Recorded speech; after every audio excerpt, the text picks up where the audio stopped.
அனைவருக்கும் வணக்கம். Welcome back to Madurai சுற்றுலாம் சேனல்.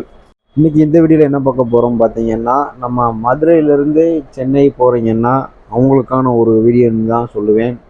காரணம் என்னன்னு கேட்டிங்கன்னா, மதுரையில் இருந்து சென்னை போகிறதுக்கு நம்ம திருச்சி வழியாக போகிறவங்க வந்து ரொம்ப ஈஸியாக போயிடலாம். ஆனால் இங்கே போகிறவங்க இப்போ வந்து நிறையா இடத்துல டேக் டைவர்ஷன் வந்து நிறையா இருக்குது. டேக் டைவர்ஷன் நம்ம விவேக் சார் சொன்ன மாதிரி டேக் டைவர்ஷனாக தான் இருக்குது.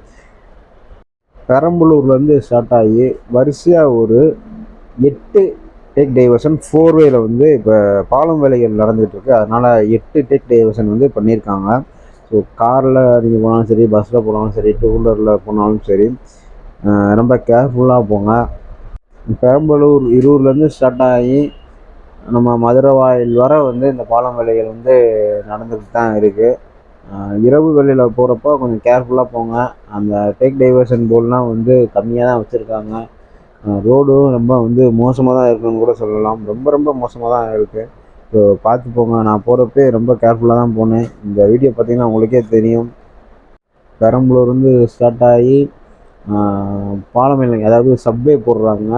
நிறையா கிராமங்கள் வந்து ஜாயிண்ட் ஆகிற காரணத்தினால, நிறையா சப்வே வந்து போட்டுக்கிட்டு இருக்க காரணத்தினால, நிறையா வந்து ஆக்சிடென்ட் ஆகிற காரணத்தினாலையும் இந்த சப்வே பாலம் வந்து இப்போ வந்து போட்டுட்ருக்காங்க.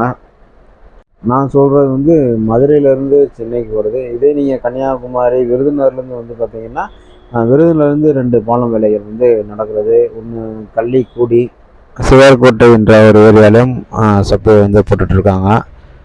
ஸோ நம்ம மதுரையிலேருந்து போகிறவங்க ஒரு 8 இடத்துல டேக் டைவர்ஷன் இருக்குது. பார்த்து போயிட்டு வாங்க. மீண்டும் மற்றும் ஒரு நல்ல வீடியோ நான் உங்களை சந்திக்கிறேன். நன்றி.